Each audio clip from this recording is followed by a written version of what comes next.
Hoy en nuestro programa El ambiente y sus problemáticas, en el especial de recursos hídricos, vamos a hablar de las sequías e inundaciones. Recuerden que los recursos hídricos son los recursos de agua disponibles tanto en cantidad como en calidad para el consumo humano. Estos pueden ser ríos, lagos, aguas subterráneas, entre otros.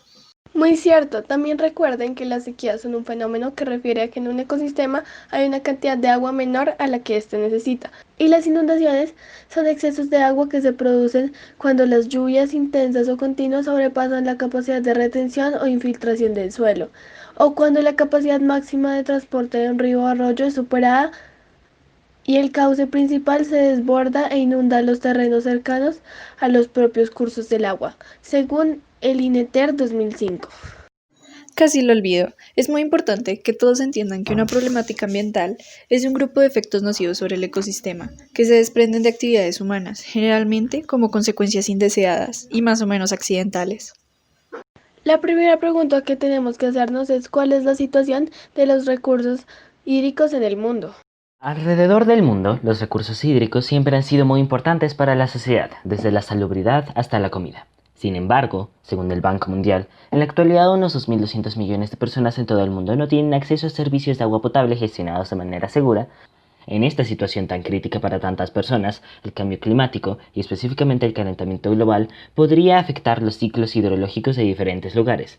Por ejemplo, se espera que para 2100 la temperatura del planeta aumente, y debido a eso el porcentaje de precipitaciones se vuelva extremo en las distintas áreas. Los lugares secos se volverán más secos y los lugares húmedos más húmedos, exacerbando la desigual distribución del agua. También parece tener otras consecuencias, como por ejemplo el superniño, un fenómeno extremo variante de El Niño, oscilación del sur, y que libera calor del Océano Pacífico y podría generar sequías extremas. Vaya, qué situación tan difícil. ¿Se podría decir que nos encontramos en una crisis? Entendiendo crisis ambiental como una serie de cambios que afectan el equilibrio ecológico, pues la variación de alguno de sus elementos produce desbalances que a diversos grados afectan de manera indirecta el modo de vida de los organismos que ahí cohabitan, así como los procesos naturales de elementos físicos no vivos, como el agua, la temperatura, los suelos, el aire y la luz solar. En este momento se podría considerar como una crisis en potencia, debido a que este fenómeno no está afectando del mundo entero, sino que está fuertemente en algunas zonas del planeta, especialmente las que tienen contacto con el Océano Pacífico. Sin embargo, si no se toman medidas en este momento, se va a presentar la crisis a nivel mundial, poniendo en riesgo a los países incluso más desarrollados. Realmente nos urge tomar medidas drásticas y comprometerse con fuerza con el desarrollo sostenible. Recuerden que el desarrollo sostenible es un modelo de sostenibilidad dividido en tres dimensiones: sostenibilidad social, económica y ambiental. Espera un momento, yo tenía entendido que en Colombia tenemos una gran fuente de recursos hídricos. ¿Cómo está la situación de nuestros recursos hídricos y qué pasa con las sequías e inundaciones? Respecto a los recursos hídricos en Colombia, nos encontramos que tiene una ubicación geográfica la cual le otorga varios beneficios, como lo son su extensa área marítima que constituye el 55% de su territorio. Sin embargo, hay un problema fundamental, y es que según el IDEAM, la oferta hídrica del país experimenta una disminución progresiva debido a las limitaciones del uso de la calidad del agua afectada por la contaminación producto de las actividades socioeconómicas e industriales. Para identificar las principales zonas hidrográficas, el Ministerio de Ambiente y Desarrollo Sostenible realizó esta segmentación: la Amazonía con 34% de territorio, la Orinoquía con 32% de territorio, el Pacífico con 18% de territorio, Magdalena y Cauca con el 11% de territorio y, por último, el Caribe con el 5% del territorio colombiano. En cuanto a las sequías e inundaciones, vemos que en el país hay 391 municipios en 24 departamentos susceptibles a no tener acceso al agua. De estos, vemos que al menos 50% de estos municipios tienen problemas de sequía. Por otro lado, el 28% del territorio nacional está en alto riesgo de inundaciones y el 31% está expuesto a amenazas de alta y media de movimientos de masa asociados a crecientes súbitas. Esto es muy grave en un país ganadero y agricultor como Colombia, pues las sequías e inundaciones afectan los cultivos, que a su vez afectan la seguridad alimentaria de las personas más vulnerables. Entonces, ¿es una crisis?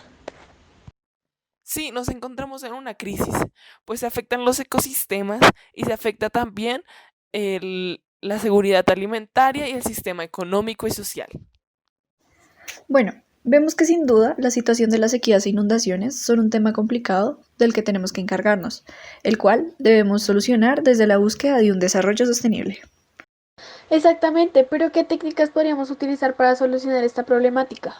Según varios estudios, la medida más eficaz, rápida y barata de solucionar esta crisis es algo tan sencillo como plantar muchos árboles, como mínimo 500.000 millones, preferiblemente que estos sean de rápida maduración y que puedan soportar sequías.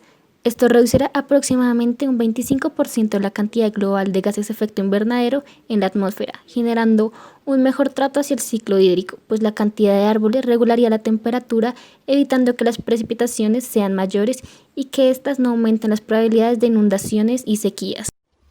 Eso es muy importante, pero ¿qué sucede con los asentamientos?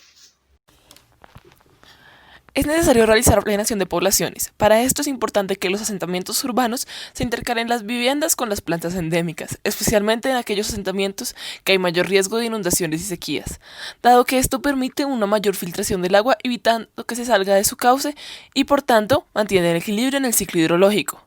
Además, hay que hacer estudios de la capacidad máxima del río con base en inundaciones previas. Esto permite que los habitantes de la zona estén preparados en caso de inundación. Pero, ¿qué pasa con los campesinos? Dado que Colombia es un país principalmente campesino y la agricultura influye muchísimo en las sequías e inundaciones. Antes de hablar sobre los policultivos, tenemos que definir qué son. Los policultivos son terrenos en donde se cultivan dos o más especies de plantas con el suficiente espacio para que puedan germinar y aumentar la producción agrícola, así como su diversidad. Ahora bien, en el caso de las inundaciones, los policultivos y la rotación de cultivos son especialmente necesarios y útiles, ya que ayudan a reducir la pérdida de humedad en el suelo, filtrando parte del agua producto de las inundaciones en beneficio para el desarrollo de dichas plantas. En este caso, salen ganando las cosechas y los agricultores al mismo tiempo. Además, se pueden tomar otras medidas. Por ejemplo, aplicar sistemas de monitoreo temprano para que los habitantes de la zona estén informados de cuánto va a venir la sequía, para que estén preparados. También hay que empezar a implementar técnicas para evitar el malgasto innecesario de agua, como el riego por goteo, reduciendo así el impacto de la sequía en los cultivos. En cuanto a la ganadería, hay que procurar volver a métodos más tradicionales, en los que no se asigne mucho ganado en pequeños terrenos, debido a que es por esto por lo que la tierra puede sufrir procesos indeseados de sedimentación, degradación y compactación. También permitiremos que el agua se filtre por las cuencas de agua subterránea. Y esto ha sido todo por hoy en nuestro programa El ambiente y sus problemáticas.